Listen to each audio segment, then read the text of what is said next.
We have some spectacular testimonies. Now, sometimes when you call the name, when you call some certain names, some certain ideas come into mind. Sometimes when you call names like Benny Hinn, and then you see something like miracles. If you call a name like Kenneth Copeland, the next thing you see a man flipping dollar bills, prosperity. And if you call a name like the Eagle Eye, you see a man dissecting the word of truth, with accuracy. And if you call a name the Apostle Courage, the next thing that comes to your mind is a man demonstrating the power of God in his wild state. Now, our nation's church has a reputation of spectacular miracles. There's so many miracles that we have. We're not able to take everything. That's why sometimes we just say, let it just go, let it flow. You understand what I'm saying? So today, I want us to hear some spectacular testimonies for you to know what the power of God is in this ministry, what God has been doing in this ministry. Now just sit. All I want you to do is sit down and rest assured and let the testimony bless your life. Amen. Praise God. The Bible says he overcame him by the blood of the Lamb and by the words of their testimony. But while I've been here at All Nations Church, when I first came, my wife was, she came first, and the man of God, he asked her, said, "Where's your husband?" And she said, "He's at home with the kids." And so he said, "You need to call him and tell him that he needs to be here." So she called me and she said, "The man of God has said that you need to be here." So I got the kids ready. I ain't even think twice. because I felt in my spirit, I said, God is doing something. And so I came, and God just used the man of God to just prophesy to me, and I was like, wow, wow, wow. And so, to make a long story short, about 3 months ago, my mother found out that she had colon cancer. And it got so bad that it was almost to the point of death. And so I came to Pastor Courage. I said, my mom is real low sick, and he said, okay, write her name down and place it on the altar. And so I did. You demon cancer, you will loose my mother by fire. Amen. That's what I learned here at All Nations, by fire. I'm telling you, Pastor Curry, my whole prayer life has changed since I said, loose my fire, loose my fire, loose my fire, loose my fire, loose my fire, loose my fire.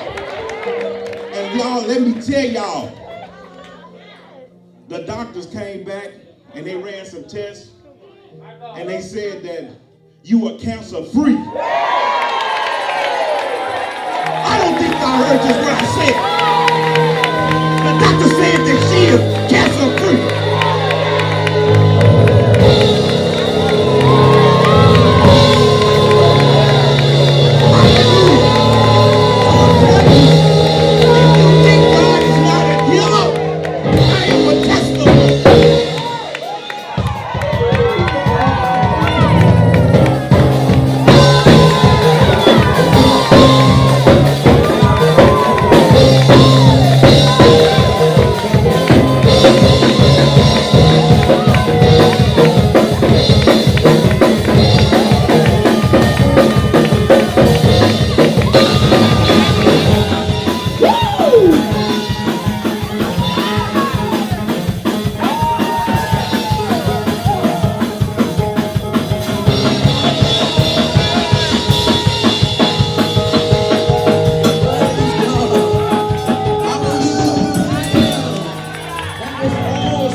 not been long I started coming to this church.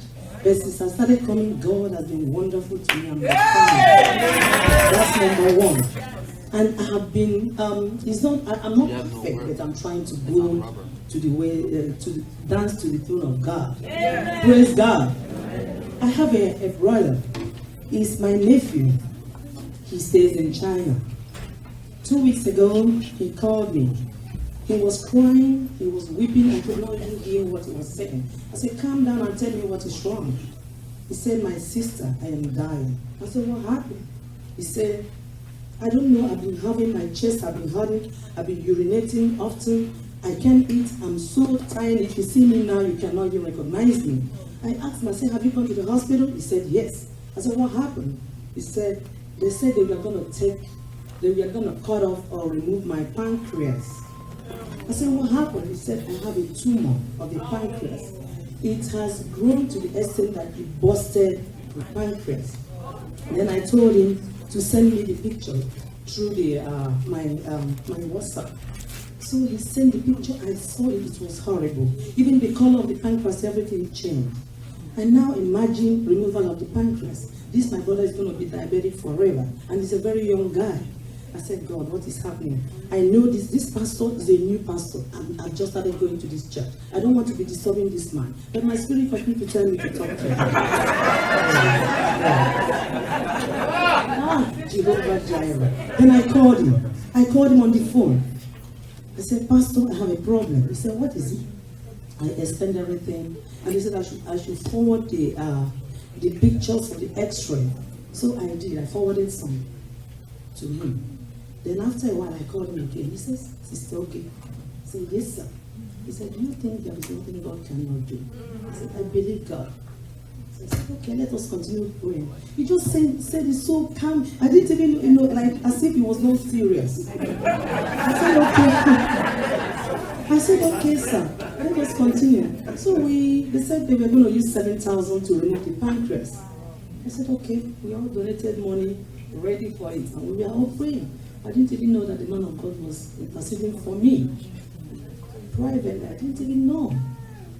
So after like a week, my brother went for admission for the removal of the pancreas. We all lost hope because I knew the outcome of everything. So we all lost hope.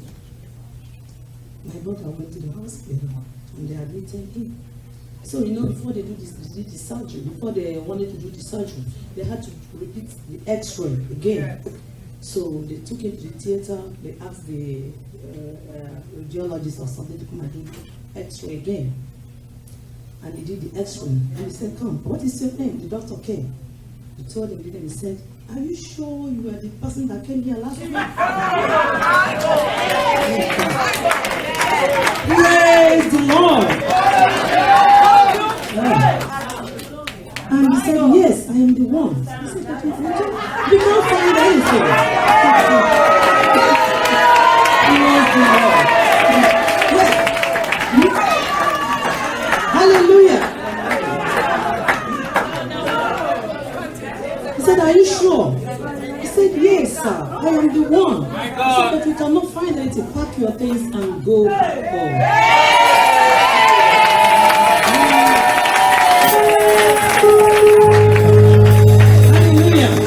So my brother called me and said, "My sister," he was jumping. I said, "What happened?" He said, "Do you know, I don't have anything again. I'm walking home now. I'm walking. I said, "Oh my God." I went home. I told pastor. I didn't know what to say. I didn't know what to do. I was just jumping. I was just thanking God. Oh my God, wonderful Jehovah. Praise God. Praise God. Now it says after the pastor prayed. The pastor actually prayed with a man through the phone before he went for the surgery. It says after the pastor had prayed, they went there and they said nothing. God is awesome. The God of this commission. God has got a testimony with my name on it today. Tell 5 persons, God has got a testimony with my name on it today. Hallelujah! Hallelujah! I thank God that call myself Catholic. But God pulled me. Pulled me by all might and said, I have a home for you. And your home is for you to sit under the feet of Pastor Courage. And I accepted my position. I don't even know, I always have a lot of testimony, but I'll tell you two. The first one is this. A week ago, I was sleeping in my bed. Just fast asleep. I dream all the time. But this one was so obvious. All of a sudden, Pastor Courage entered my bedroom. He started talking to me. Started giving me instructions. I said, you always give me instructions. This one. I said, oh my God. He started giving me instructions. Started telling me things. Then he said, do you know I no longer see or dream about God? He talks to me directly. And I said to him, God talks to you directly. I said, to God be the glory, Papa. So now, if I have a problem, you will just see it. He said, yes, I will just see it. So he kept talking. Then I didn't know the Holy Spirit was administering to me. Then I jumped off my bed. I literally jumped off my bed. I went down and I looked at him. He was not there. I said, oh my God, I'm in my bedroom. Pastor Courage is not here. So I grabbed my phone and I looked at it. It was 5:30 in the morning. And I know you don't call him that early. I said, I'm calling him. So I texted him. I said, Papa, are you awake? He didn't respond. I was looking at my phone. I said, you need to respond. Then he responded, yes, Mama G. And I said, can I call you? He said, yeah, call me. So I called him. I said, were you in my bedroom?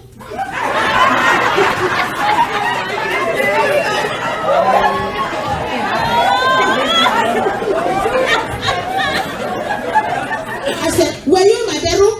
Then I said, but he was not in my bedroom. I'm married. I have my husband right here. Pastor Courage doesn't even come to my house. He is one of those people that he will not come to your house. He does not come to my house. And his mama, but he does not come to my house.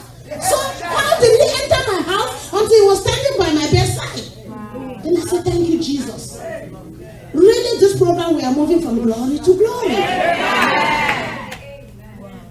I thank God for him. But a few weeks ago, I went to the hospital. My doctor sent me for a mammogram. When I went to the mammogram, they looked at it, they called me, they said, have you ever had a breast surgery? I said, no, I never had a breast surgery. They called me, they said, stand up, look at the picture. I had a scar, stitches from here to here. And I looked at it, I said, that is not me. No. I said, are you sure? They said, ma'am, I just took your pictures. So the lady said, that means you have a 50% of cancer. I said, I rebuke it in Jesus' name. I said, that's not me, I don't have cancer. I said, ma'am, I'm so sorry. I said, don't feel sorry for me. I am not sick. So I put on my clothes and I said, we'll send it to your doctor. I said, send it, don't worry about me, I'm good. I came home, I called him, and I told him. Then they made another appointment. I went in. They were all feeling sorry for me, crazy, they are sorry. I'm like, who are they feeling sorry for me? Do they know who they're talking to? How can I be sick? No, I know the God that I serve. I cannot be sick. So they went in, they checked it, and they came back. Yeah, the scar is there, but we don't know where it came from. I said, I sent it back to the center. So let me go back to the center. So now, by then they had X-ray machines, they have all those, and you know how they do it. They have 3 specialists waiting for me to break the bad news. I'm just sitting there tapping my leg. You people don't know that I'm a child of the lion. My father is a lion. And so they came down, they pulled me to the corner, they said, Mama G, where were you born? I said, I was born in Africa, but I'm a native. I've been here for 30 years. He said, there is a parasite that entered into your breast. It went right into the vein and it's sitting across your breast. That is what is making it look like a scar. I said, after 30 years in America, I said, that parasite. They said, what? I said, what happened to it? They said he died though. I said, calcium belt on top of it. And do you know how the parasite died? I was on the prayer line with my father, the man of God. He was prophesying. He prophesied that there was a woman that is doubting whether she had breast cancer or not. He said, it is breast cancer. But now he was prophesying and preaching that it is healed. The person is healed. Amen. Then he said, but there are 3 other women that did not text me because we're texting our prayer request. That did not text me their prayer request, but they are on right now listening to me. I said, Papa does not know that it's his mama. So, I received the healing. Amen. So the next morning, that's when I called him. I said, Papa, did you know that the person you were prophesying, one of them is their mama? Amen. So when I went to the hospital, they told me you have no cancer. Amen. The parasite is dead. Amen. Cancer, birth, or need. You never had a surgery. You just to at least one. Praise the Lord. In March of this year, yes, in March of this year, Pastor Courage, it was before March, early on in the year in January, Senior Pastor Courage went throughout the churches and had washing of the saints' feet. I had my feet washed. It was swelling. I have pictures of it actually. And he washed my feet.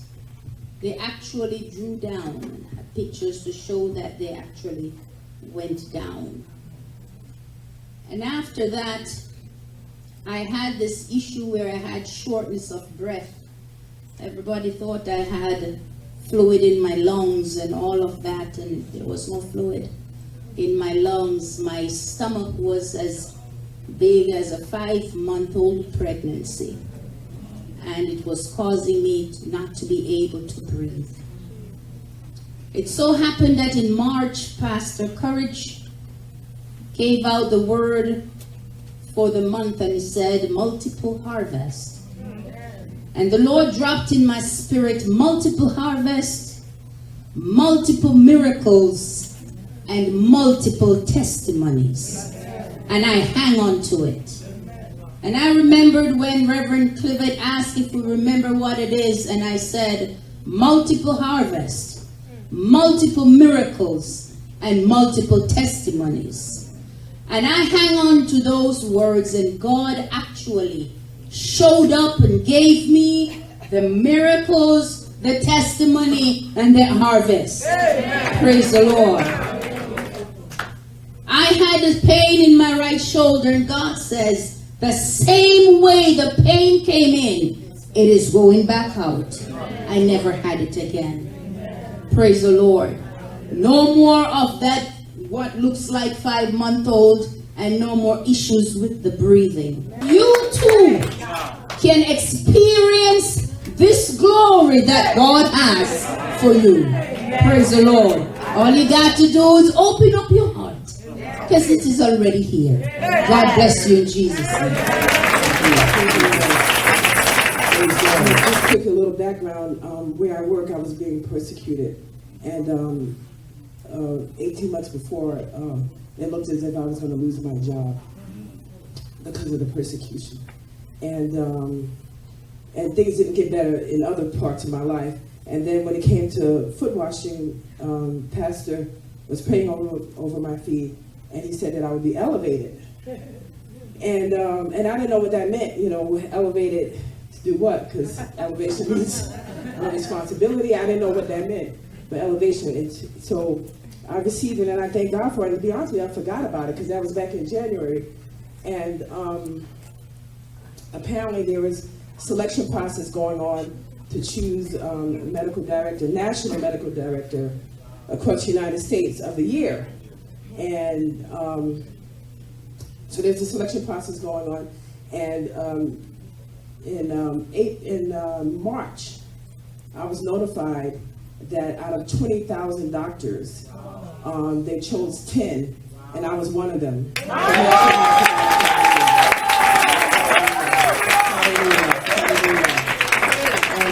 And just this week, and I thank God for that. And that didn't require any extra responsibility. And actually, I got money for that too. So thank God for that. That was even better. So better than what I had expected. And then thank God this week, I was notified that I was elevated to clinical assistant professor of OBGYN. So glory! I had so many blessings. I got elevated. I don't even remember. My God. She's one of the #1 doctors in the United States of America. Put your hands together. Hallelujah.